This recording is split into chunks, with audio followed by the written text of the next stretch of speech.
Welcome to the Growing in Grace podcast, where you can listen in on some casual conversation about the good news of Jesus without all of the inconsistent religious double talk.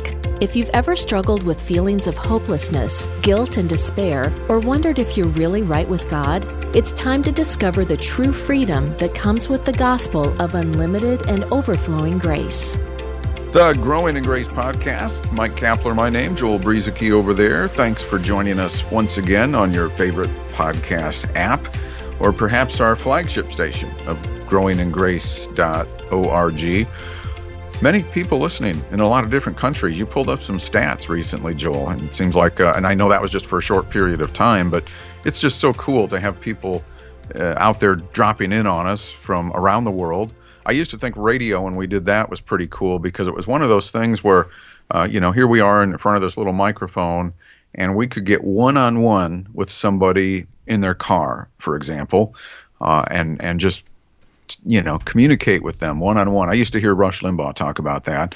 Whether you're a Rush fan or not isn't the point here, but he used to talk about how there was just something personal compared to like television and some other media means. There was this personal way of being able to interact one-on-one with people, and it's a very unique thing for those who have been able to do that type of broadcasting. Yeah, that is, and I was looking up stats because I don't do that all that often, but we're on Spotify, we're on obviously we're on YouTube, which is interesting to me that we get a lot of listeners on YouTube. We don't post an actual video of us talking. It's just the sound. It's the audio from us talking with a picture, of the Growing in Grace logo behind it. So we do Spotify, YouTube, like Google Podcasts, Apple Podcasts, and I get this email toward the end of the year from these various things, with a year-end wrap-up or whatever. And other than that, I don't really pay much attention to the stats anymore, but needless to say, between all of them combined, hundreds of thousands of downloads and listens in streams during the past year. But that stuff I didn't really pay a whole lot of attention to, but it's interesting, the countries. The United States is the top country where our listeners listen from. Australia is number 2, and Nigeria is number 3, at least on this one. I think that was Spotify, if I remember right. Yeah, it was Spotify. Yeah, but then it lists all these other countries that people are listening to. But what's interesting to me is that when we do this podcast, when you and I are sitting here recording, I don't think of the tens or hundreds of thousands of streams or people that might be listening. I just think we're sharing some stuff with you, the one listener, the person who is listening right now. And you could be male, you could be female, you could be from any of these countries. And it's just so awesome to be able to share good news with one person, the one person who's listening right now, you. And that's how I think of it. And I kind of learned that when we were in radio. Just real briefly, somebody had come in, and I think I've talked about this before, but we kind of created a profile of the listener, the one person who's listening right now at that moment. And it changed my mindset. It helped me my mindset as a person communicating a message. I don't have to feel like I'm talking to hundreds of thousands of people. I'm just talking to one person. Well, I'm talking to you, Cap, and then we've got whoever's listening, whoever that one listener is right now that's listening.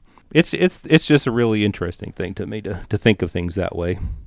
One of the best pieces of advice I got back in the 1980s when I was learning how to do the radio thing was from a guy who, I think he was on his way out, but he had some nice things to say about my heart, and he just said, here, let me give you some advice. And one of the things he said was, picture yourself talking to one person, not an audience. And I never really liked the concept of narrowing it down to a 32-year-old woman or something like that, which these days they kind of decided that wasn't the best idea, even though there was a time where that was popular within the radio broadcasting realm. But I would keep it more generic. I didn't want to lock myself into just one type of person.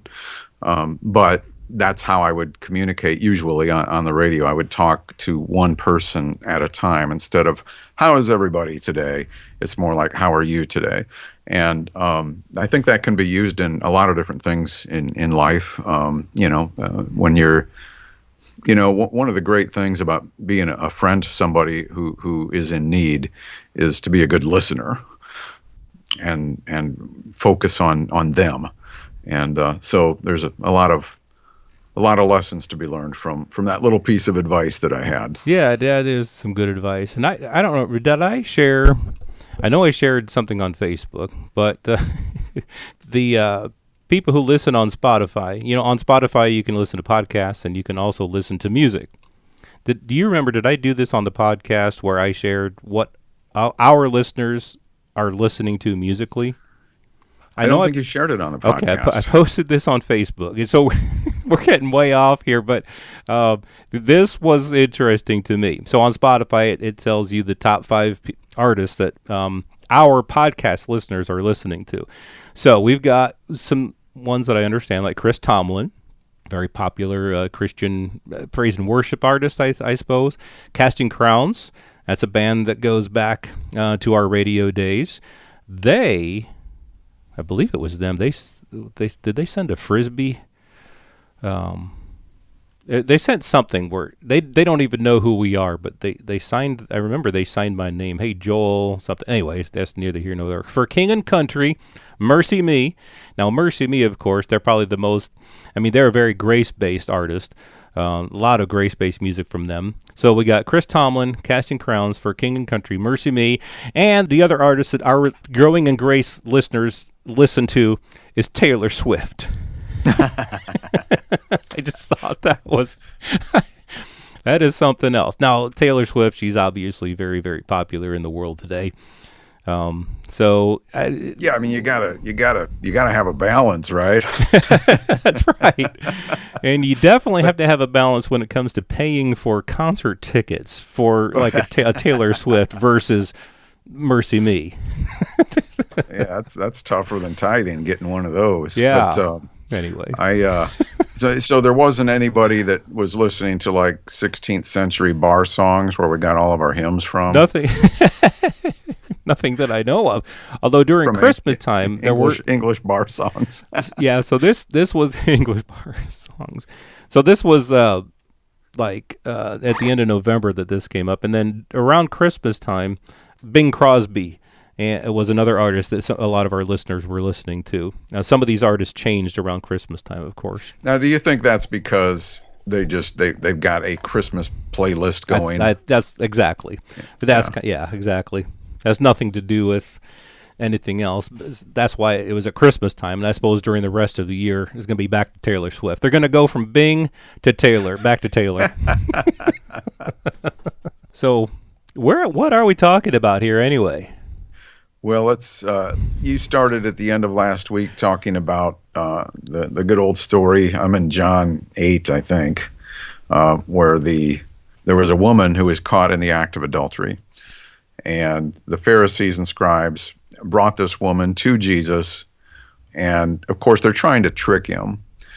And they said, hey, this woman was caught in adultery, in the very act. And the law of Moses commands us to stone such a woman or such women. So what do you say?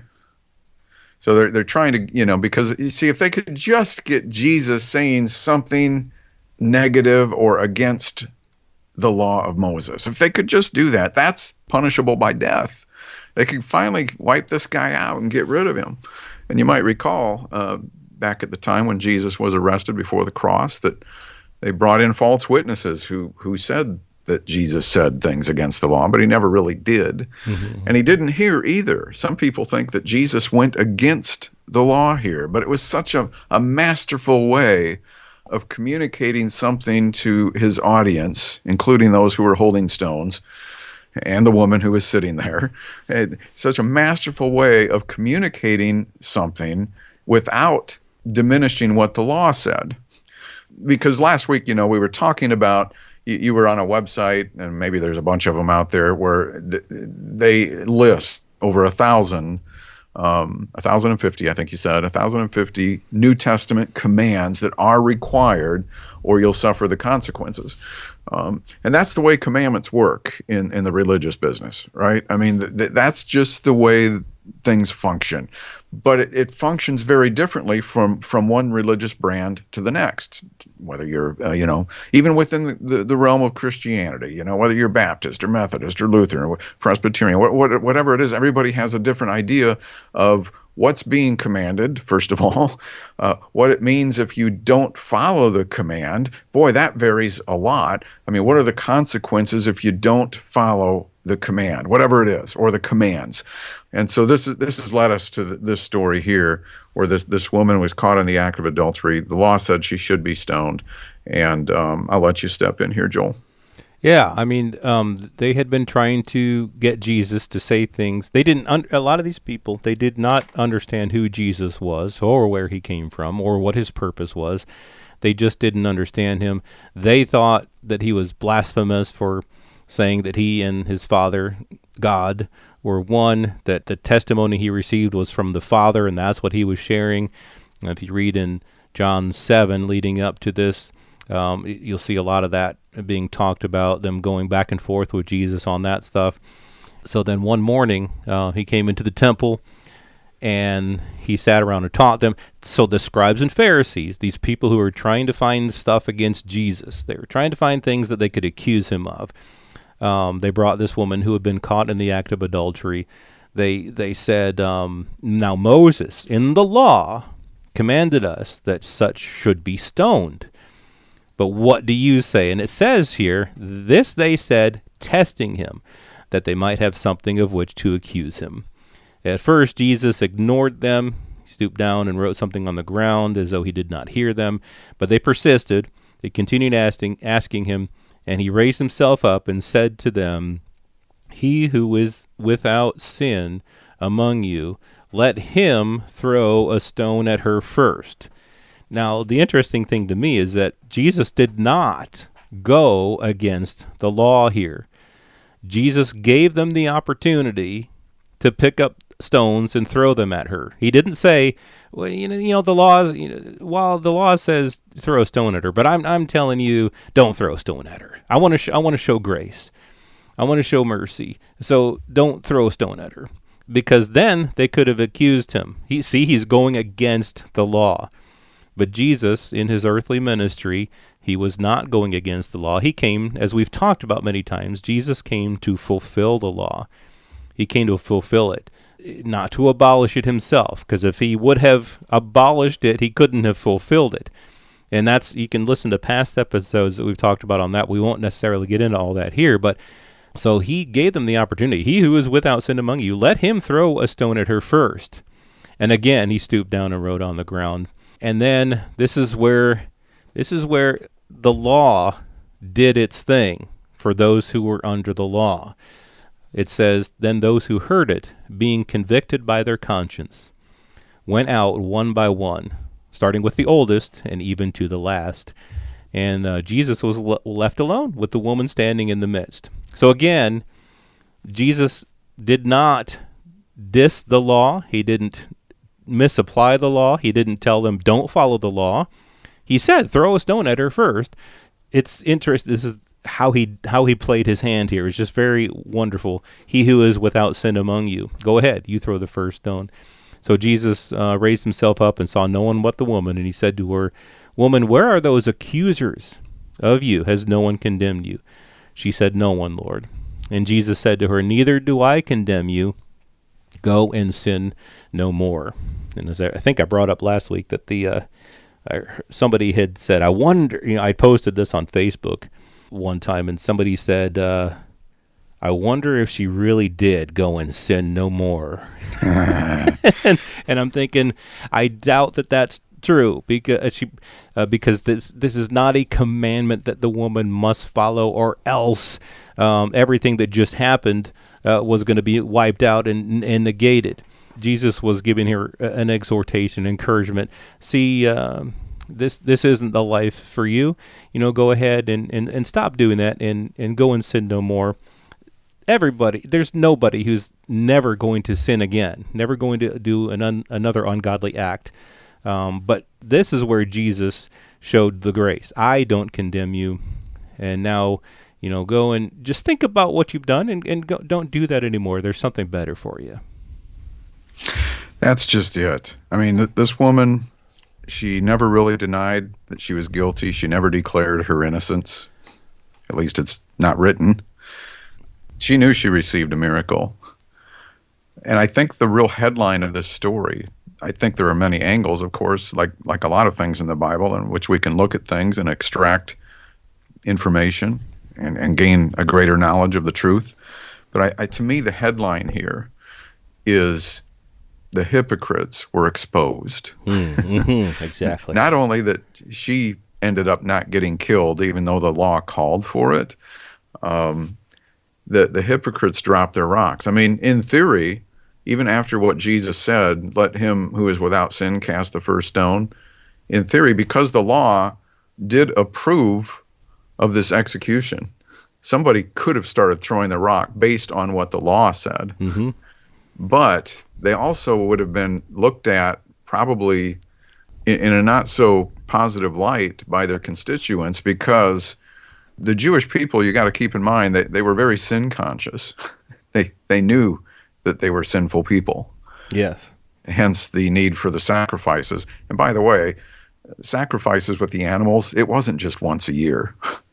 I know there's different sacrifices for different things, but they occurred daily, mainly in the temple. But that's a side note. These were people who were very, very well aware of their sinfulness and the need for constant forgiveness and the shedding of blood and all of that through the animal sacrifices, that whole sacrificial system through the law. So for somebody to throw a rock, even though the law said they could, based on what Jesus just said, they would have implied that, well, I'm sinless.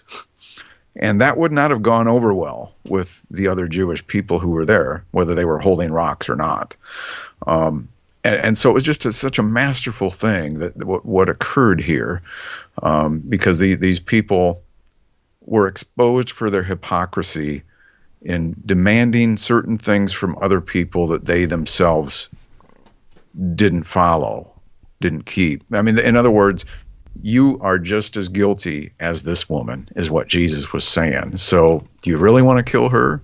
Because if you're going to do it to her, you're in the same basket. You're in the same category.